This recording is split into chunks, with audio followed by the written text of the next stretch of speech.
आज की वीडियो में हम कवर करेंगे कि अगर हम कोई मशीनरी बेच देते हैं तो उसकी प्रेजेंटेशन कैसे होगी डेप्रिसिएशन चैप्टर के अंदर। तो पिछली वीडियोस के अंदर हमने देखा था हम 3 मशीनरीज खरीदते तो उसको कैसे प्रेजेंट करेंगे। आज उन्हीं में से एक हम सेल कर देंगे। तो ये तुम्हारा मेन क्वेश्चन होगा पेपर के अंदर कि हम 3 मशीनरीज परचेज कर रहे हैं, एक उसमें से हम सेल कर रहे हैं। तो ये तुम्हारा सबसे मेन कंसेप्ट है, पेपर में हमेशा ऐसा ही क्वेश्चन आएगा, खाली परचेज का नहीं आएगा। 2-3 मशीनरीज परचेज करी होंगी, उसमें से हमने एक आध सेल कर दी होगी। तो कैसे प्रेजेंटेशन है, क्या एग्जाम्पल ले रहा हूँ, ध्यान से देखो पहले उसको।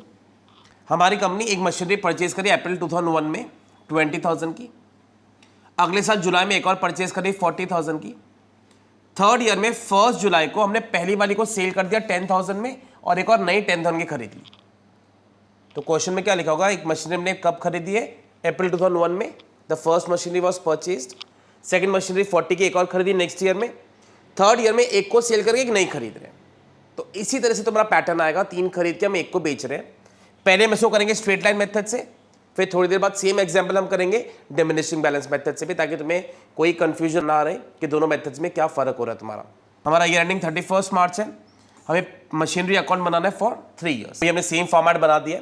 सबसे पहले हम फर्स्ट ईयर में मशीनरी परचेज कर रहे हैं, तो क्या वर्ड लिखेंगे, टू बैंक 20,000 की मशीनरी परचेज की।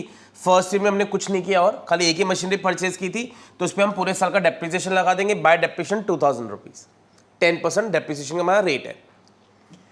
कैरी डाउन कर दिया हमने इसको ब्रॉट डाउन भी कर दिया।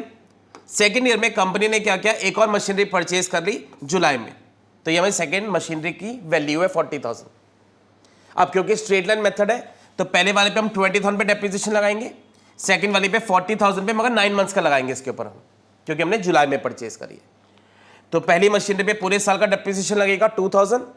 सेकंड मशीनरी जुलाई में खरीदी, इस पे हम जुलाई से लेके मार्च तक 9 मंथ्स का डेप्रिसिएशन चार्ज करेंगे, तो ये हमारा आ जाएगा 3,000। टोटल करेंगे 58,000, 58 माइनस 5 53।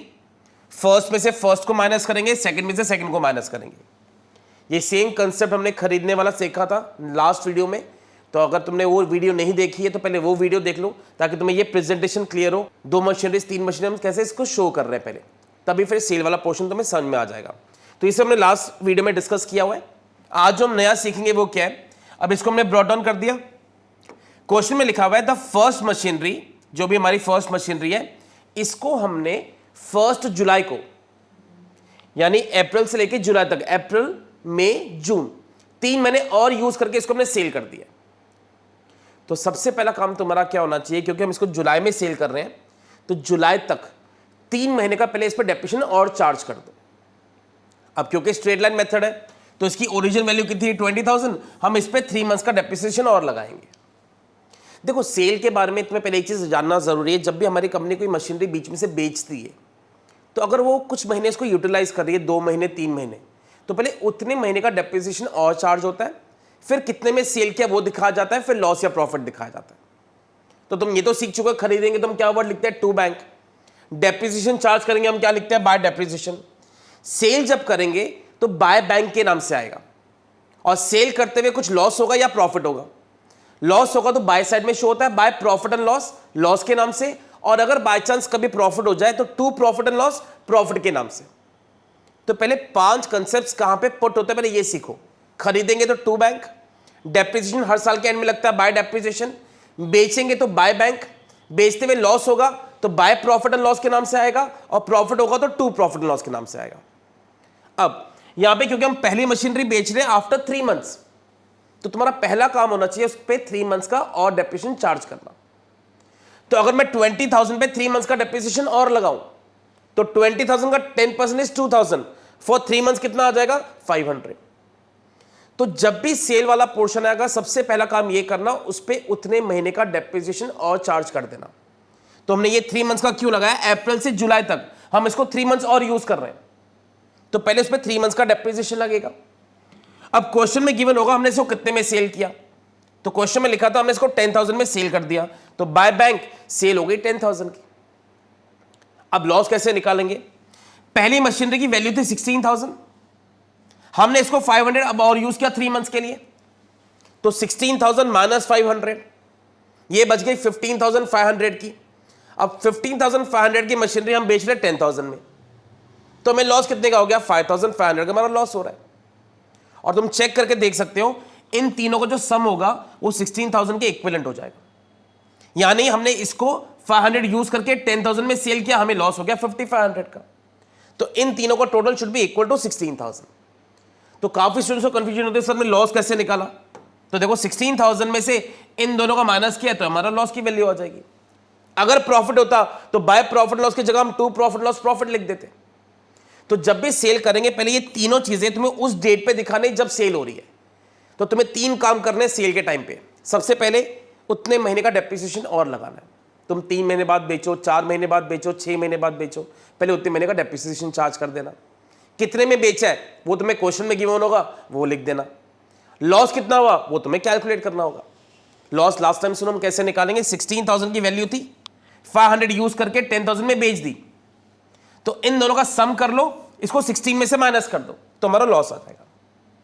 अब लास्ट स्टेप, एक मशीनरी हमने और परचेज कर ली तो क्या लिखेंगे, टू बैंक 10,000, ये हमने जुलाई में खरीद ली है। तो अब किस किस पे डेप्रिसिएशन लगेगा, पहली तो हमारी खत्म हो चुकी है, ओरिजिनल वैल्यू मेथड है तो पहली वाली तो खत्म हो गई, सेकंड बच गई 40 की और थर्ड हमने खरीदी है 10 की। इन दोनों पे नॉर्मली डेप्रिसिएशन लगा दो। तो पहली हमारी बुक से खत्म हो गई है, सेकंड और थर्ड बच गई है। तो सेकंड पे हम कितना लगाएंगे, 40,000 का 10% 4,000।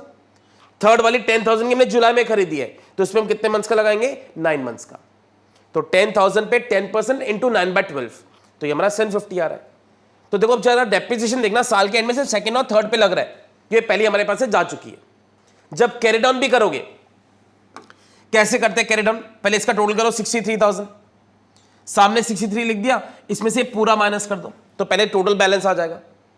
अब जब कैरी डाउन करोगे तो सिर्फ सेकंड का कैरी डाउन, थर्ड का कैरी डाउन होगा।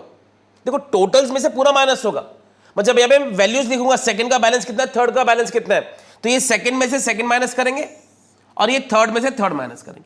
सेकंड कितने की थी, 37,000 की, माइनस 4,000 तो बच गई 33,000 की।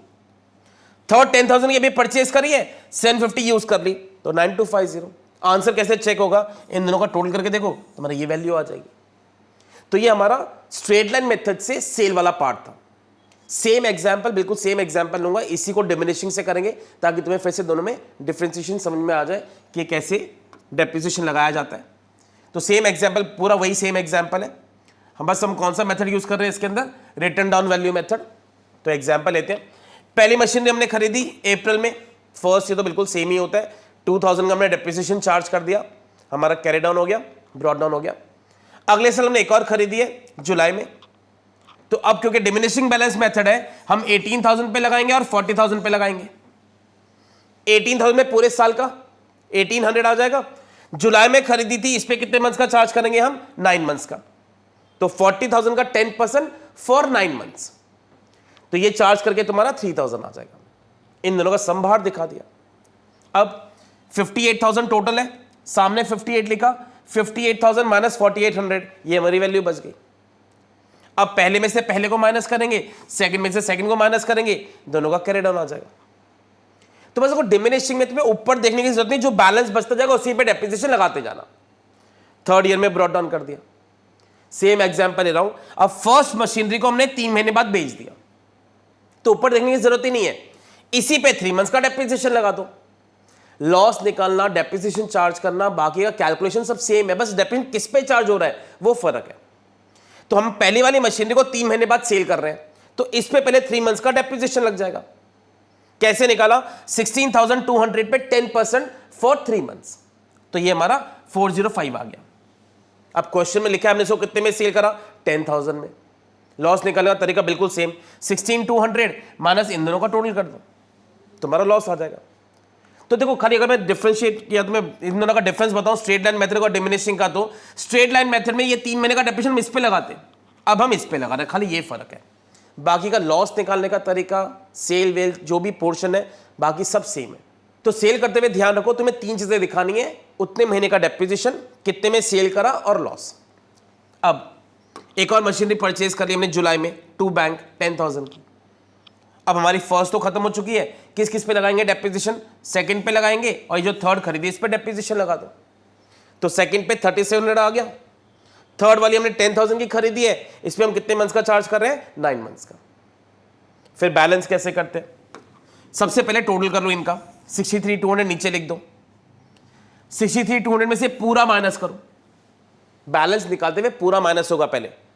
जब तुम इंडिविजुअल बैलेंस निकालोगे सेकंड का और थर्ड का, तो सेकंड में से सेकंड माइनस करेंगे, 37,000 सेकंड है और उस पर 3700 का डेप्रिसिएशन है, तो 37,000 में से 3700 माइनस हो जाएगा, तो ये तुम्हारे सेकंड की वैल्यू बच गई। थर्ड में से थर्ड को माइनस कर दो, थर्ड की वैल्यू बच गई।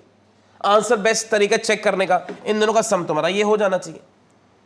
तो डिमिनिशिंग बैलेंस मेथड में हमें सिर्फ डेप्रिसिएशन किस पे चार्ज करना है उसका फर्क पड़ता है, अकाउंट वाइज कोई फर्क नहीं पड़ता।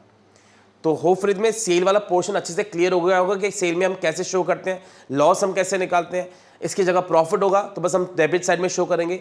बहुत ही कम सम्स होते हैं जब हमें किसी मशीनरी को बेचने में प्रॉफिट हो रहा हो, नॉर्मली सेल में लॉस ही होता है, इसलिए बाय में आएगा। हो सकता है प्रॉफिट हो तो बस डेबिट साइड में उसको शो कर देंगे, तो बाय प्रॉफिट लॉस की जगह पे टू प्रॉफिट लॉस प्रॉफिट हो जाता। तो होपफुली पूरा कंसेप्ट में सेल वाला क्लियर हो गया होगा। Thanks for watching.